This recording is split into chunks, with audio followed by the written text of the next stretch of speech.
오늘 나눌 말씀은 마태복음 10장 5절에서 15절까지 말씀입니다.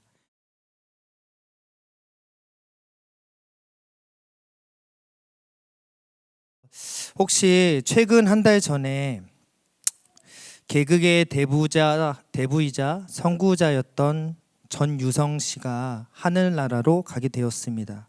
혹시 키즈나 틴즈 여러분들은 잘 모르시는 분이실 수도 있을 것 같아요. 아마 이제 고개 끄덕이시는 저희 50대 이상의 집사님, 우리 성도님들은 이 전유성 씨의 허무 개그에 많이 웃으셨을 것입니다. 그런데 이 전유성 씨의 그 장례식장에 많은 인파가 몰렸다라고 해요.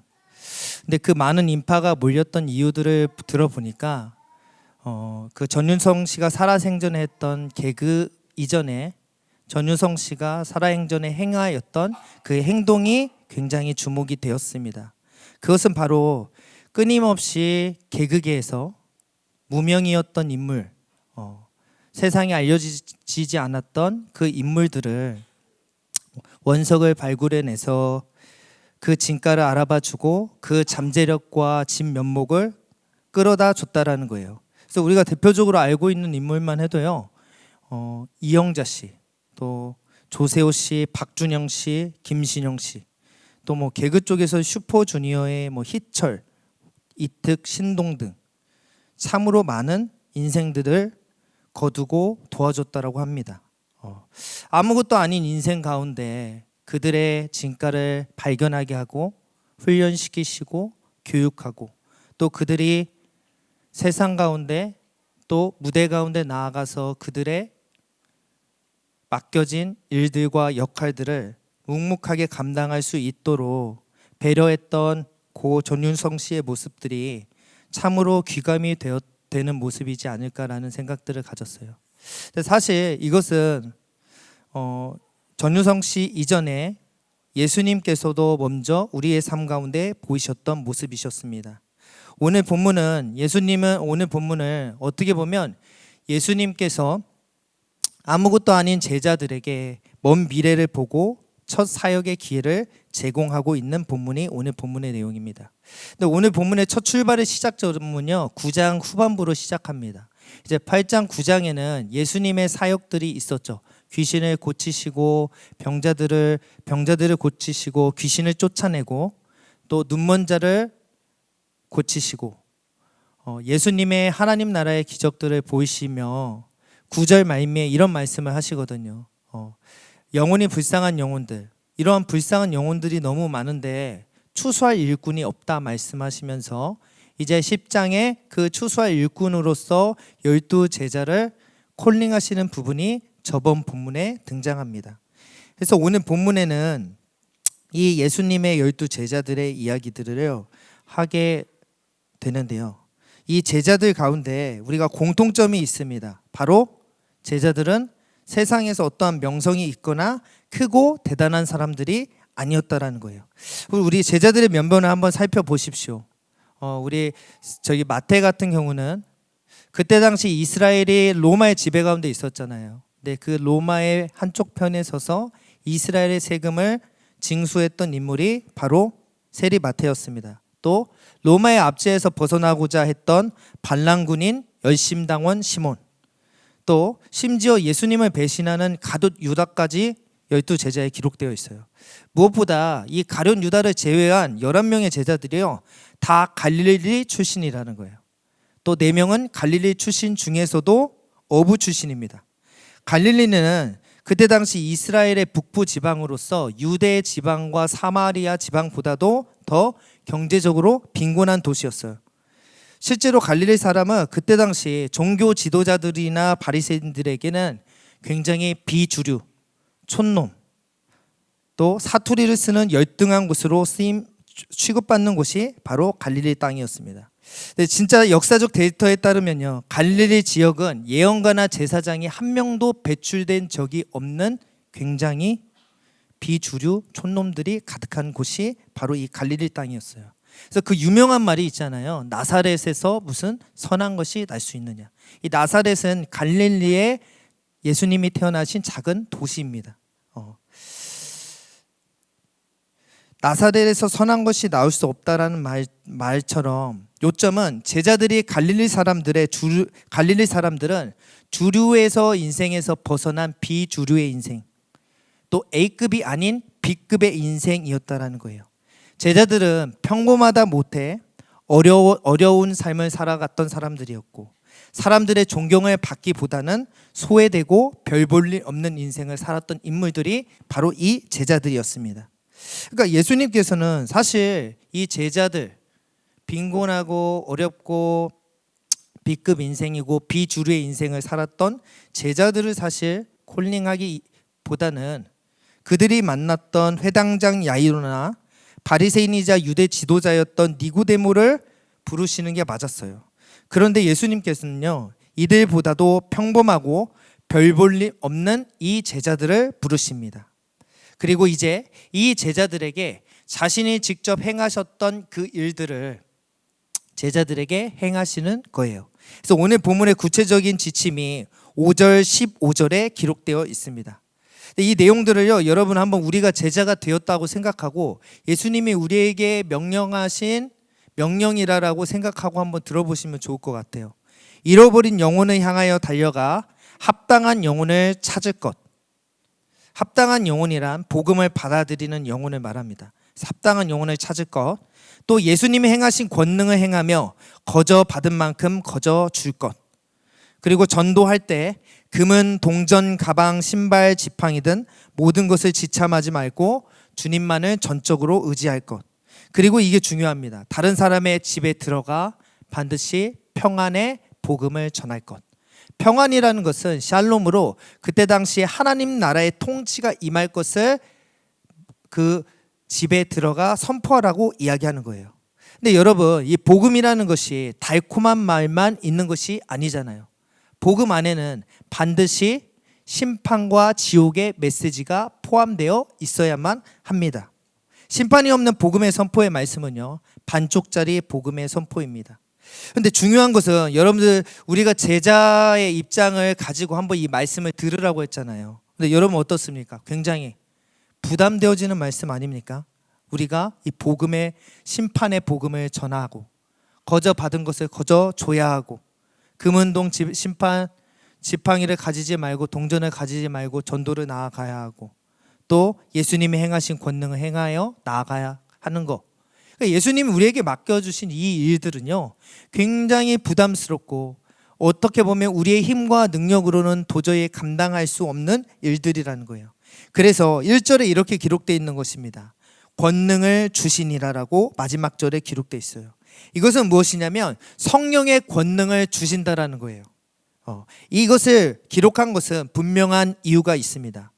예수님께서는 부족하고 한심하고 무력한 너의 인생 가운데 성령이 임하시면 얼마든지 너희가 복음을 담대하게 전할 수 있고 예수님의 권능의 능력을 행할 수 있음을 명백히 이야기하고 있는 것이죠. 성령이 임하시면 우리의 영혼이 바뀌어 우리의 영혼 가운데, 잃어버린 영혼 가운데 나아가 환대하며 성령의 복음을 담대히 전할 수 있다는 거예요. 여러분, 성령이 임하지 않으면요, 답이 없습니다. 아무리 말씀을 우리가 열심히 준비하고 예배를 열심히 준비한들 성령님이 함께 하시지 아니하시면, 성령님이 부지 아니하시면 우리가 말씀 가운데 깨달을 수도 없고 예배 가운데 은혜를 받을 수 없다는 거예요. 더듬더듬 거리고 어설프게 우리가 설교를 해도 성령의 기름 부심이 있으면 은혜가 있는 것입니다. 실제로 제2차 대각성 운동을 주도했던 조나단 에드워드가 있어요. 이 조나단 에드워드는요, 설교 원고를 준비해서 항상 강단에서 고개를 숙이고 이 말씀을 읽었다라는 거예요. 근데 놀랍게도 고개를 숙이고 읽었던 이 설교 안에 성령의 은혜를 부어주시니까 성도들이 뒤집어지기 시작했다는 거예요. 중요한 것은 성령님이 우리 가운데 오시는 게 너무나 중요하다는 거예요. 근데 이 성령님은 부족하고 연약하고 보잘것없는 B급 인생, 부족한 인생, 비주류의 인생 가운데 임하신다는 거예요. 하나님은 이런 자들을 부르시고 택하신답니다. 하나님께서 택하신 백성은요, 이렇다라는 거예요. 약한 자, 연약한 자, 세상의 천한 것들과 멸시받은 것들. 여러분, 세상의 기준과 하나님의 나라의 기준은요 정반대입니다. 세상에서 여러분 선택하려면 여러분 어떻게 하죠? 능력이 좋고 세상에서 지혜도 좋고 강한 자들을 선택해야 하잖아요. 하나님은 그러지 않으시다라는 거예요. 실제로 그 나치 정권을 지배했던 이 히틀러가요, 자신의 인재, 자신 안에 있는 수하들을 선택할 때요 딱 두 가지 조건을 걸었다고 해요. 뭐냐면 능력도 좋고 의지가 강한 사람, 의욕이 강한 사람을 뽑았다라고 합니다. 여러분, 이 네 가지로 그러면 나눌 수 있잖아요. 능력이 좋고 의욕이 강한 사람이 있고, 능력이 좋고 의욕이 없는 사람이 있고, 능력이 없지만 의욕이 강한 사람이 있습니다. 그리고 능력도 의욕도 없는 사람이 있어요. 근데 하나님께서는요 어떤 사람을 쓰실까요? 우리가 저번 주 베드로 묵상했잖아요. 베드로 묵상하면서도 그렇습니다. 베드로가 의욕 충만할 때는 어떻습니까? 나 예수님 3번 부인하지 않겠습니다. 예수님 떠나가지 않겠습니다. 이렇게 이야기하다가 고꾸라져서 3번 부인하고 예수님 잡혀갈 때 도망가면서 의욕이 팍 꺾이잖아요. 그래서 자신의 고향으로 돌아간 상태, 의욕도 자신의 능력도 얼마나 보잘것이 없음을 깨달은 그때에 예수님께서 찾아오셔서 이 베드로를 변화시키십니다. 여러분, 모세도 마찬가지입니다. 예수님이 하나님의 모세를 부르셨을 때 모세는 나는 입이 둔한 자입니다 이야기하잖아요. 의욕이 없는 거예요. 불렀는데 자신은 능력도 없고 의욕도 없는 자임을 고백하는 것입니다. 뭐 이뿐이겠습니까? 요나도 그렇고 엘리야도 그렇고 에레미야도 그렇고. 사실은요 하나님께서 생각보다 우리가 생각하는 이상으로 우리의 삶에 능력도 의욕도 없는 그런 자들 가운데 하나님의 영, 성령을 부어주셔서 그의 삶을 이끌어 가시는 경우들이 너무나 많다라는 거예요. 이는 오늘 고린도전서의 말씀대로 하나님의 영광만을 드러내기 위해서입니다. 이거는 오해 없이 들으셨으면 좋겠어요. 제가 보았을 때 보통 이제 아까의 분들을 이야기하시는 건 아닙니다. 의욕만 많이 있는 경우 하나님의 영광을 가로채시는 경우들이 많이 있더라고요, 주변에. 그리고 오히려 능력이 많은 사람들이 하나님의 영광을 가로채는 경우들이 많더라는 거예요. 의욕이 많은 사람들이 보통 의욕을 앞세워 교회에 다툼과 분열을 일으키는 경우들을 많이 봅니다. 중요한 거는 하나님께 있어서는 이 최고는 의욕과 능력이 없는 사람이에요.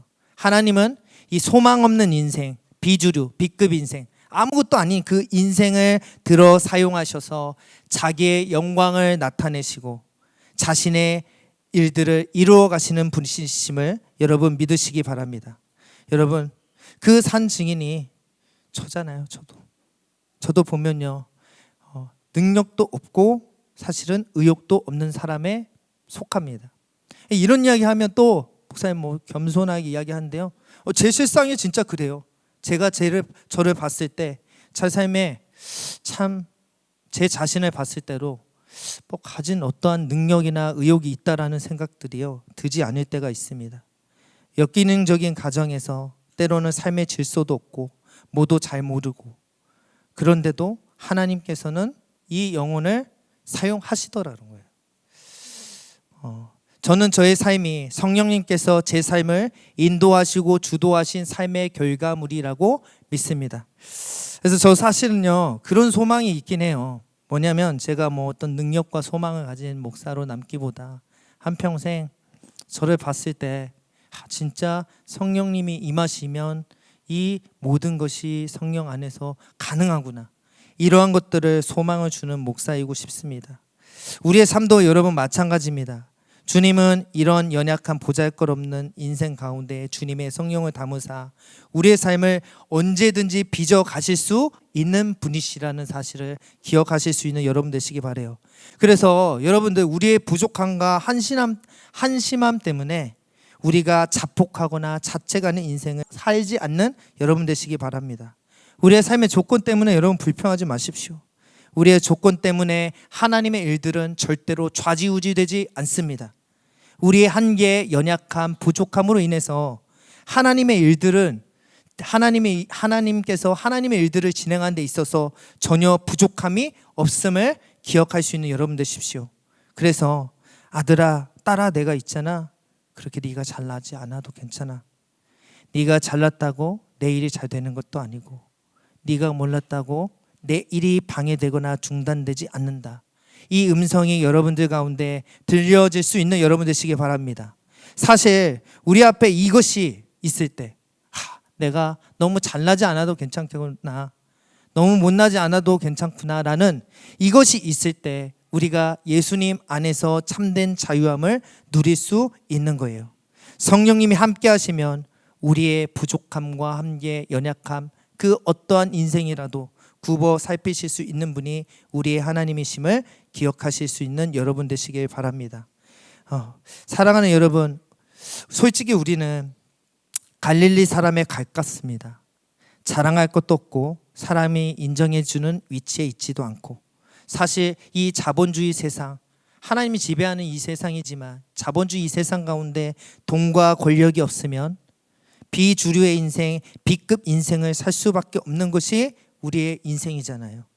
아무리 애쓰고 애써도 이 자본주의 사회에서, 죄가 왕노릇하는 이 세상 가운데서 우리가 아무리 힘써도 외면되는 것만 같은 세상이 이 세상입니다. 우리는 때론 그 세상 가운데 울고 눈물 지으며 비주류와 B급 인생을 살아갑니다. 교회에서도 마찬가지인 것 같아요. 교회에서 때론 내가 이 교회에 많은 도움을 주고 싶고 많은 것들을 하고 싶은데, 헌신하고 애쓰고 싶은데 내 안에 능력도 없는 것 같고, 내 안에 믿음도 부족한 것 같고, 내 안에 가진 것도 없는 마음들이 들어서 하나님 앞에 죄송한 마음을 가질 때도 많은 것 같습니다. 근데 여러분, 오늘 제자들이 그랬잖아요. 이 부족한 갈릴리의 인생들을 하나님께서 성령의 권능을 부어주셔서 하나님의 일들을 이루어 가셨던 것처럼, 여러분, 우리의 삶도 성령의 권능을 부어주셔서 B급 같은 인생, 비주류의 인생 가운데서도 자신의 일들을 충분히 이루어 가실 수 있다는 사실을 용기 내서 여러분 살아갈 수 있는 여러분 되시길 바랍니다. 이것은 우리가 잘나서가 아니고 우리가 준비되었기 때문이 아닙니다. 하나님의 은혜, 하나님의 성령의 은혜가 우리의 연약함과 부족함을 덮고도 남는 은혜이기 때문입니다. 충분한 은혜이기 때문입니다. 여러분, 이 사실을 기억하셔서 여러분이 속한 그곳 위에 하나님 나라의 복음을 전하고, 또 내가 속한 그곳에서 거저 받은 것을 거저 주며, 또 주님이 주신 권능과 능력으로 다른 사람들을 섬기고 품을 수 있는 여러분 되시길 바랍니다. 그렇게 한 주 여러분들의 연약함, 우리의 부족함, 그 어떤 것에도 일하실 수 있다는 사실을 기억하셔서 여러분, 그 연약함 때문에 너무 스스로의 삶을 자책하지 마시고 도리어 연약함을 자랑하시며, 또 그 가운데 일하시는 성령의 권능으로 말미암아 부활의 증인으로 살아낼 수 있는 아름답고 복된 인생의 통로가 되어주시기를 간절히 축복합니다.